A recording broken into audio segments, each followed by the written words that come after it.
Salut chers fidèles de ActuNet, je suis très heureuse de vous retrouver une fois de plus sur Vox Africa.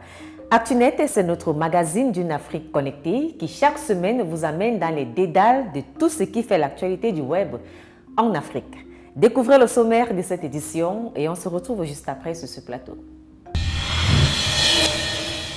Dans le buzz, le cachet du DJ français David Guetta, qui était en spectacle en Côte d'Ivoire le 1er juin dernier, a fait l'objet d'une vive polémique sur Internet. Dans Demain l'Actu, on vous présente les 10 projets retenus dans le cadre de la 5e édition du Prix de l'innovation pour l'Afrique. Notre invité dans ce ActuNet est Yann Le Guen, directeur général de Youmi, Côte d'Ivoire. Les événements qu'il ne faut pas manquer dans le secteur, c'est donc à venir. Bienvenue dans ActuNet. Cette semaine, la revue du web vous entraîne, entre autres, au Congo, au Cameroun, en Côte d'Ivoire ou encore à Nairobi, au Kenya, où l'ICANN vient d'ouvrir son tout premier bureau de liaison en Afrique. La revue du web, c'est avec Steve Gabengena.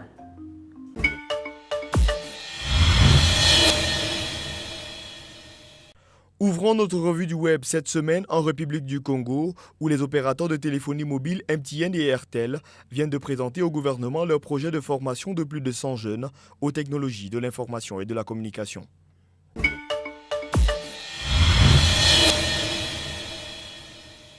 En Côte d'Ivoire, la filiale de l'opérateur français Orange annonce le lancement courant 2016 d'un fonds d'appui en direction des startups locales.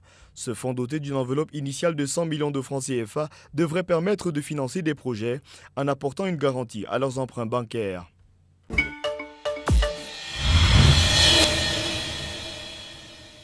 Le cardiopathe du Camerounais Arthur Zinc a remporté le 28 mai dernier le African Prize for Engineering Innovation à Dar es Salaam en Tanzanie, un concours organisé par la Royal Academy of Engineering au Royaume-Uni. Il empoche par la même occasion un montant de 25 000 livres sterling, soit environ 22 millions de francs CFA.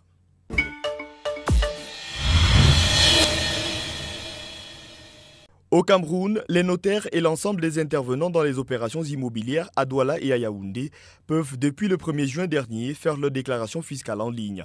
L'annonce a été faite par le directeur des impôts dans un communiqué publié le 23 mai dernier. Les notaires sont invités à créer leur compte de télédéclaration en ligne via le site web de la Délégation générale des impôts à l'adresse www.impôts.cm.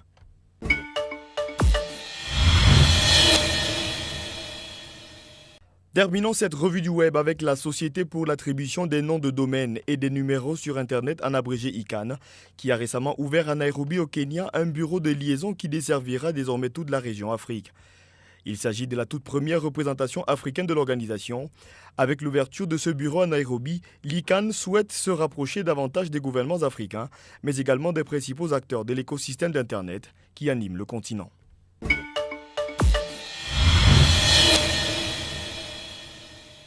Dans le cadre de ce point focal, mon invité est Yann Le Guen, c'est le directeur général de Youmi en Côte d'Ivoire. Avec lui, on parle des ambitions de cette entreprise qui se donne pour défi de démocratiser l'accès au haut débit en Afrique.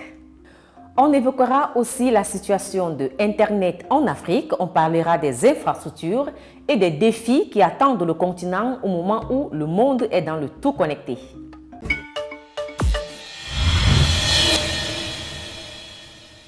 Bonjour, monsieur le directeur. Bonjour. Merci d'avoir accepté notre invitation aujourd'hui. Merci à vous d'avoir pensé à nous. Aujourd'hui, on a voulu venir ici, à ce passage à Abidjan, parce que nous voulons un peu comprendre les problématiques qui tournent autour d'Internet en Afrique aujourd'hui. Vous êtes le directeur général adjoint de Youmi en Côte d'Ivoire. Et aujourd'hui, pourquoi est-ce que, selon vous, Youmi a choisi la Côte d'Ivoire comme deuxième pays en Afrique pour s'installer ? Donc déjà, merci d'avoir pensé à nous, d'avoir pensé à Youmi, et merci d'être là aujourd'hui. Youmi, c'est Youmi Africa, est une société qui veut lancer et développer l'Internet sans fil haut débit en Afrique subsaharienne. Donc il est vrai que la première opération a été le Cameroun, avec un réseau WiMAX, et la deuxième opération, c'est la Côte d'Ivoire. Donc l'objectif, c'est toujours de se développer en Afrique subsaharienne et d'apporter un Internet haut débit de qualité aux habitants, que ce soit des clients résidentiels ou entreprises. Les technologies qu'on utilise sont le sans fil, dû à, je dirais, facilité d'installation, complexité du filaire dans les grandes villes comme Douala, Yaoundé ou comme Abidjan. Et c'est avec ce type de technologie, Internet sans fil haut débit, qu'on veut se développer. Le choix est dû à différentes choses. Il y a bien entendu la taille du pays et surtout des grandes villes principales, le dynamisme commercial, économique, la stabilité politique et l'environnement économique ou l'environnement concurrentiel. Si on prend le cas de la Côte d'Ivoire, les licences étaient déjà... Youmi avait déjà les licences il y a plusieurs années, mais il y avait encore des problèmes de crise qui ont fait que moi je suis arrivé uniquement en 2013. Mais il y a une vraie opportunité sur Abidjan. C'est un grand hub, un grand pôle économique, bien entendu pour la Côte d'Ivoire, mais pour la sous-région francophone. Donc il y avait une volonté très forte de venir sur Abidjan. Ce qui était intéressant également sur Abidjan, c'est qu'on est donc le premier opérateur à avoir lancé un réseau LTE dans le pays. Donc il y avait le côté d'arriver le premier qui était aussi très important pour nous. Certains jugent la connexion sans fil pas très fiable et critiquent un peu les pays africains qui ont décidé, qui n'ont pas développé la connexion filaire. Voilà, pour une raison ou une autre, manque de moyens, etc. Mais estiment que c'est ce qu'il faut faire et non offrir de la connexion sans fil. Certains entrepreneurs que nous avons rencontrés, par exemple, nous disent que ce n'est pas fiable, ce n'est pas sûr.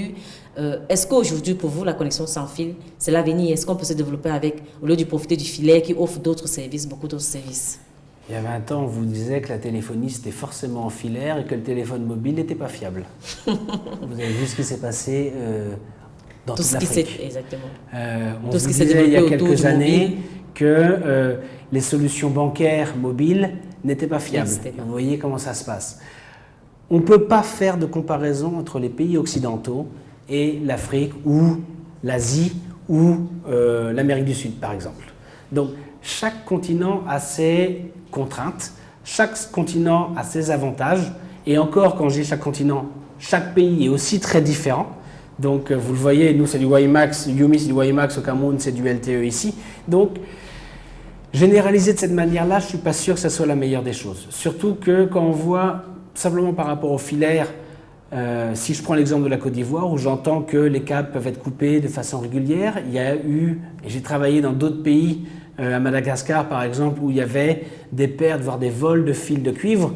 Donc, au final, ça dépend vraiment de chaque pays. Ce que je peux vous dire sur la Côte d'Ivoire, le réseau sans fil est plus simple à installer qu'un réseau filaire dans chacune des maisons.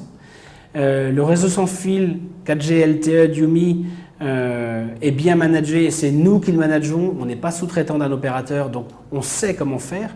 Et si vous allez voir des clients, vous verrez qu'ils sont contents de la qualité de notre service et de la vitesse de notre Internet et de l'infrastructure qu'on peut offrir. Aujourd'hui, on parle beaucoup de connectivité, d'avoir une bonne connexion Internet. Mais au fait, quels sont les services qu'on peut profiter aujourd'hui auxquels on a accès lorsqu'on a une bonne connexion Internet? On a l'impression que chez nous, c'est encore du fun, c'est pour aller sur les chaînes, regarder les vidéos, ce qui n'est pas mauvais. Mais derrière, on a souvent tendance à occulter le côté professionnel d'Internet et tout ce que cela peut apporter. Vous, qui proposez un service de ce genre, quelles sont les opportunités aujourd'hui? Alors, l'Internet, c'est quelque chose de super large. Et donc, il y a énormément de choses à voir. La première chose, bien entendu, si on parle travail business ou à la maison, il faut rester sur du basique aussi. Simplement envoyer et échanger des mails. Donc, ça peut être des courriers, ça peut être avec la famille, professionnel. En ce moment, c'est sûr qu'on n'a pas besoin du super haut débit pour ça. Non, il n'y a pas besoin pour ça. Mais pour beaucoup de choses. Le haut débit est vraiment utile pour le streaming et pour la vidéo. Après, une bonne qualité veut dire également peu de coupures et une connexion qui fonctionne toujours du premier au dernier jour du mois. Donc, si vous le voyez dans les entreprises, par exemple, et c'est ce qui est demandé surtout pour les entreprises à l'international, de plus en plus de serveurs sont hors du pays. Et donc, il y a du cloud. Et pas forcément que le cloud. Le serveur financier, technique, etc., où il doit y avoir un relais et une qualité de service qui soit 24 sur 24, 7 jours sur 7. Donc, si vous n'avez pas un Internet qui est stable et de qualité, vous aurez ces problèmes de communication avec les autres filiales, avec les autres groupes. Je vais vous donner un exemple. On a un client qui s'appelle Laborex. Laborex, c'est un gros revendeur de produits pharmaceutiques. Eux voulaient une connexion Internet fiable pour 2 raisons. La première, les commandes avec les fournisseurs qui se trouvent dans d'autres pays. La deuxième, la relation avec toutes les pharmacies du pays. Puisque, à ce niveau-là, le pharmacien a besoin également de commander. Donc, il doit avoir une bonne connexion pour passer sa commande. Sans avoir besoin de se déplacer. Et donc là, c'est un exemple très pratique de l'importance de l'Internet dans le business et là, dans la santé. Est-ce que vous voyez l'Afrique réussir le pari, par exemple, d'intégrer l'écosystème mondial en termes de vidéos, de production web, TV, et ainsi de suite? Est-ce que vous voyez ça quand vous regardez? Je ne le connais pas à 100%, pour être honnête avec vous. Je ne le connais pas à 100%. Mais quand on voit les grands groupes internationaux qui viennent s'implanter en Côte d'Ivoire particulièrement et en Afrique de façon générale, quand on voit toute cette émulation qui est en train de se créer en termes de numérique sur la Côte d'Ivoire et sur l'Afrique de façon générale, il y a un coup qui est énorme en train de se jouer. Il y a un potentiel qui est grand, il y a un beau potentiel. Et si on est venu ici, c'est aussi pour accompagner ce potentiel. Donc, pour vous, je le vois avec les jeunes startups. Je le vois avec des PME, PMI internationales qui veulent venir et qui essayent de s'implanter ici.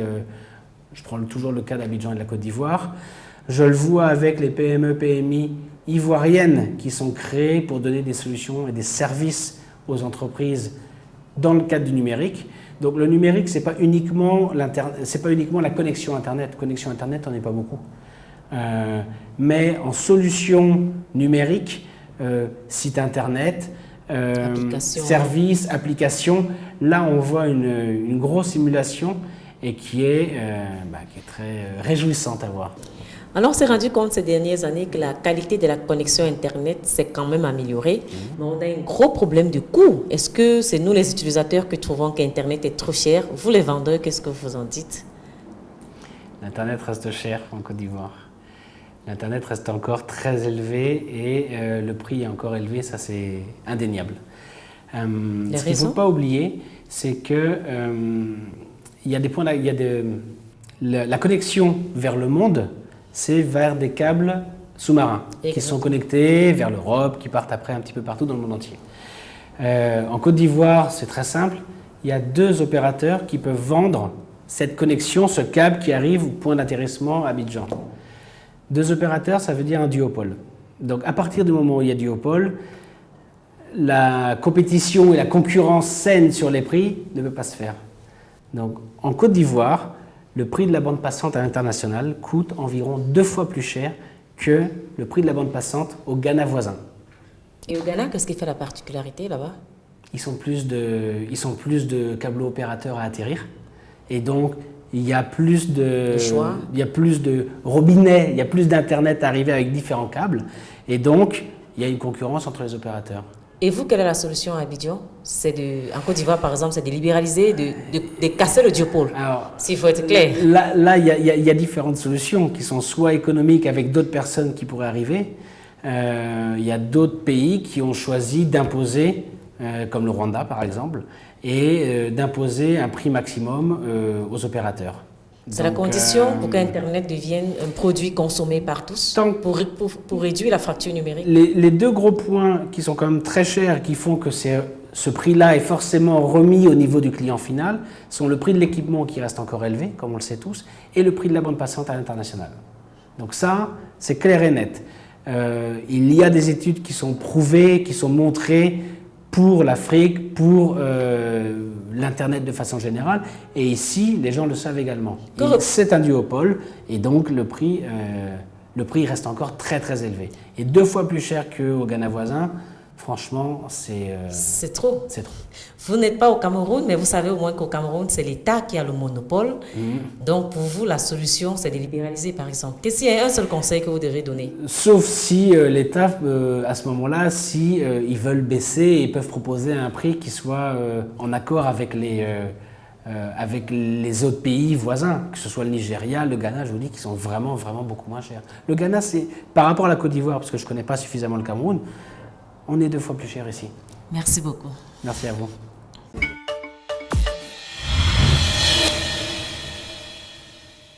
Deux arrêts dans le tour du buzz aujourd'hui. On revient sur l'énorme polémique née de la venue du DJ français David Guetta en Côte d'Ivoire pour un montant de 300 millions de francs CFA. Et même si Orange Côte d'Ivoire, qui invite l'artiste, n'a pas confirmé ce montant, la polémique a enflé sur les réseaux sociaux.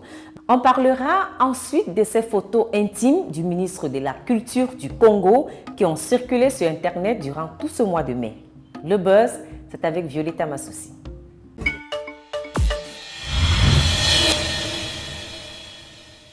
À l'occasion des 20 ans de l'opérateur Orange Côte d'Ivoire, le disc jockey le plus célèbre du monde, David Guetta, sera à Abidjan le 1er juin pour un spectacle à la patinoire du Sofitel Hôtel Ivoire. À peine la nouvelle confirmée, la polémique a pris pied sur les réseaux sociaux.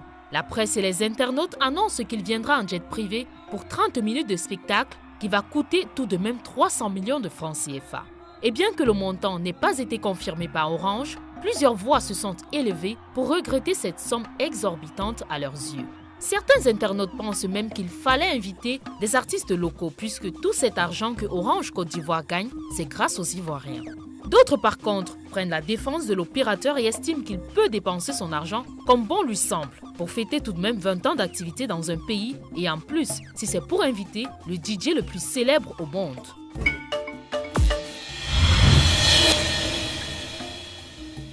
Allons au Congo, où durant tout ce mois de mai, les internautes congolais ont reçu, partagé et commenté les photos nues en situation sexuelle de Leonidas Motom, le ministre de la Culture et des Arts congolais. Le ministre a été filmé en plein débat sexuel avec une jeune fille. Si Leonidas Motom n'a pas été inquiété après la diffusion de ces photos et est toujours ministre, son compère de la République démocratique du Congo n'a pas eu la même chance. En effet, une vidéo de masturbation d'Enoch Ruberangabo Sebineza, le vice-ministre des Postes et Télécommunications de la République démocratique du Congo, faisait elle aussi le buzz sur Internet au même moment. Mais, sur l'autre rive du fleuve Congo, le président Kabila a décidé de se séparer de son ministre. De quoi rappeler à nos personnalités publiques qu'à l'heure des réseaux sociaux, il faut redoubler de vigilance.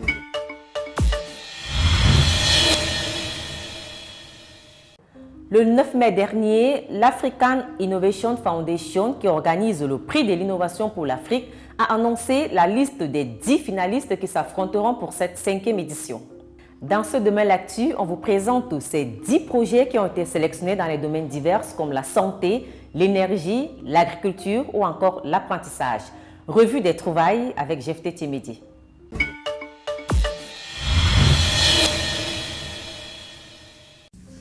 Dans le domaine de la santé, la Fondation africaine pour l'innovation est décidée à bouter hors du continent africain le paludisme. Le premier projet retenu est le test de dépistage du paludisme par les urines UMT du docteur Eddie Agbo du Nigeria. Ce dispositif de diagnostic révolutionnaire est capable de détecter le paludisme en moins de 25 minutes et ce, sans aucun prélèvement sanguin.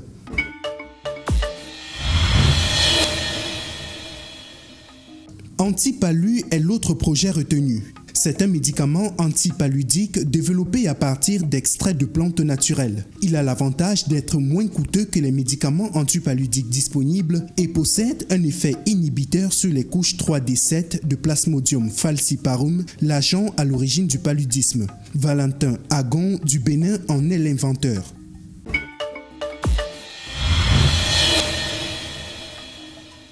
Le docteur Imogen Roy d'Afrique du Sud a quant à elle trouvé une solution logicielle qui permet aux professionnels de la santé de déterminer à quel antirétroviraux leurs patients séropositifs seraient le plus sensibles. Cette solution, qui s'appelle Exatype, permet donc de réduire les cas de résistance aux antirétroviraux.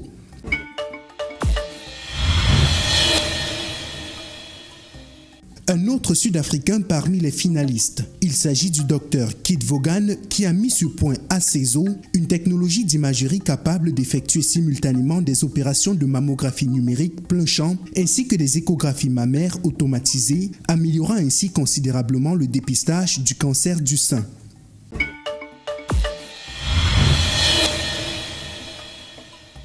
En ce qui concerne l'apprentissage, le docteur Youssef Rachek d'Égypte a trouvé The Plate Package. Il s'agit d'une solution qui permet aux ingénieurs de représenter facilement les dalles de construction sur des modèles de fondation plus perfectionnés, d'élaborer des techniques de modélisation des données et d'éliminer l'erreur humaine.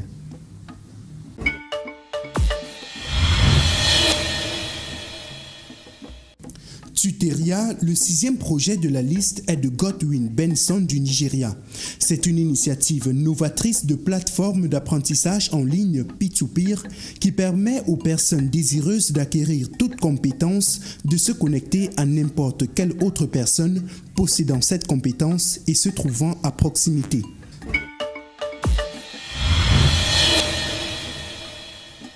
Deux innovations ont aussi été sélectionnées dans le domaine de l'agriculture. Il s'agit premièrement de Trixor de Olufeni au Deyele du Nigeria. Trictor est un mini-tracteur créé à partir d'une moto. En y fixant divers instruments aratoires, il peut effectuer des opérations similaires à celles d'un tracteur conventionnel, mais à plus petite échelle. Cette innovation astucieuse permet donc aux petits exploitants agricoles d'Afrique de se mécaniser d'une façon qui leur était auparavant inaccessible.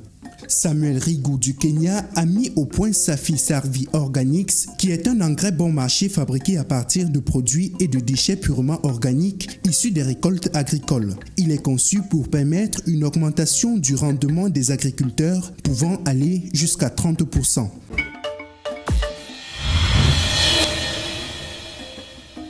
Deux projets ont aussi été retenus dans le domaine énergétique. Il s'agit de Green Tower et PowerGrad.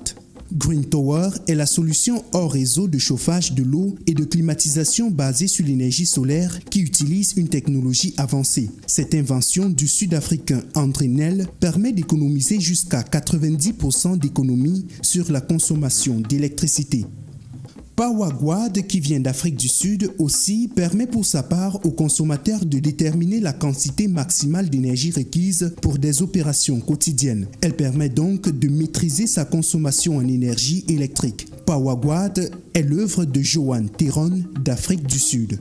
Voilà donc présenté les 10 projets en compétition pour la 5e édition du Prix de l'innovation pour l'Afrique. Résultat, le 23 juin prochain au Botswana.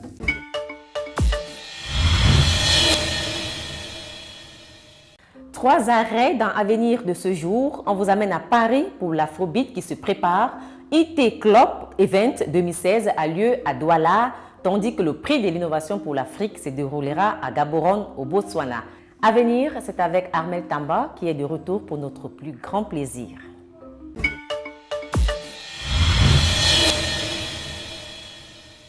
Démarrons Avenir avec Afrobeat, un événement dédié à la tech africaine qui se tiendra le 9 et le 10 juin prochain à Paris. Deux lieux pour accueillir cette première édition, la Gaieté Lyrique pour le 9 juin et à l'Institut du Monde Arabe le 10. La première partie de Afrobeat sera dédiée aux écosystèmes numériques africains avec un focus sur l'Éthiopie, le Rwanda, le Kenya ou encore le Sénégal. Pour vous inscrire ou avoir plus d'informations, il suffit de vous rendre sur le site www.afrobeat.com. L'édition 2016 du IT Club Event, une conférence dédiée aux nouveautés technologiques, a lieu à Douala le samedi 11 juin prochain dès 9h. Le thème cette année est « Économie numérique comme accélérateur de développement ». On parlera entre autres de cloud computing, de marketing digital, de développement d'applications mobiles. L'édition 2016 du IT Club Event, une conférence dédiée aux nouveautés technologiques, a lieu à Douala le samedi 11 juin prochain dès 9h. Le thème cette année est « Économie numérique comme accélérateur de développement ». On parlera entre autres de cloud computing, de marketing digital et de développement d'applications mobiles. Plus d'informations sur le site itclub.sisformation.com. On vous a présenté les innovations nominées dans cette émission, eh bien, la 5e édition du prix de l'innovation pour l'Afrique se tient les 22 et 23 juin prochains à Gaborone, au Botswana. Comme chaque année, 10 projets ont été retenus et 3 seront récompensés à cette occasion. Le premier projet remportera le grand prix d'une valeur de $100 000 américains, soit environ 58 millions de francs CFA. Les deuxième et troisième prix seront récompensés d'un montant de $25 000 chacun.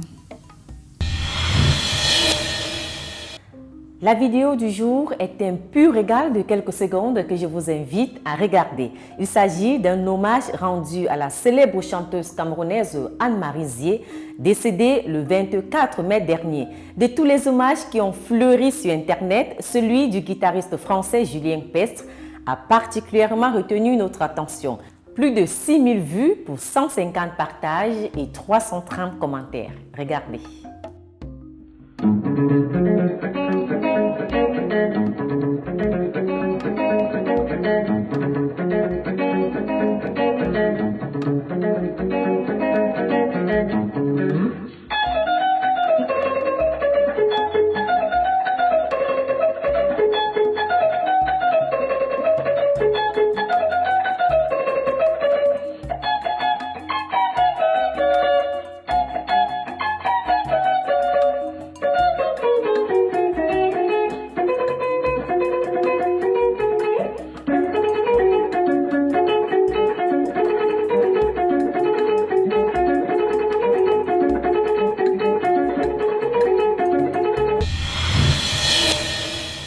C'est sur cette très belle note que s'achève ActuNet. Vous savez déjà comment nous joindre. Une seule adresse, actunet@voxafrica.com. Vous pouvez revoir cette émission et toutes les autres sur notre site www.voxafrica.com.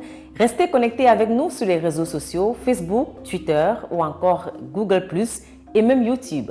Je vous retrouve avec le même plaisir la semaine prochaine. Prenez soin de vous et de ceux qui vous sont proches.